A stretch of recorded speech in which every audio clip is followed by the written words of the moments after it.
Assalomu alaykum. Bugun 9-iyun.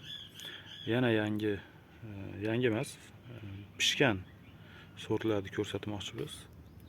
Bu seri ranni sorti. Menga Rossiyadan shu nom bilan kelgan seri ranni. Birinchi hosili mana bu hokisi, ya'ni brebasi pishibdi. Buni o'tgan yil ham mevalarini yeganmiz. Shirin, yaxshi sort. Endi bu bilan birga yana bitta sortimiz bor, u ham pishgan. O'sha brebalari, uni ham ko'rsataman hozir. Bu sortimiz Albacor Comuna deb nomlangan sort. Rangi juda ham to'q qora. Mendagi sortlar ichida hozircha eng qora rangli sort shu bo'ladi. Bu ham o'sha brebalari pishibdi mana. Ikkinchisini hozir qushlar yeyotgan ekan. Mana qog'oz o'rab qo'ydik, qushlar yeyotganini ko'rib. Bugun 9-iyunda pishibdi mana. Pishib, yumshab, to'liq pishgan xullas holati.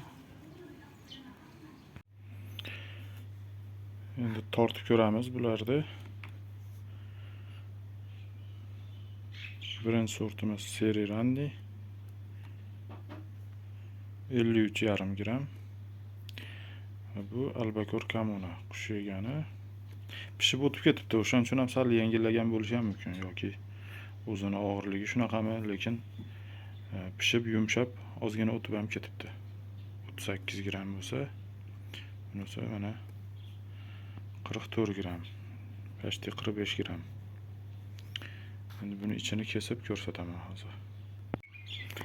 Pastagisi Albacor Comuna sorti, ichini go'shi. Bunisi o'sha seri ranni sortimiz.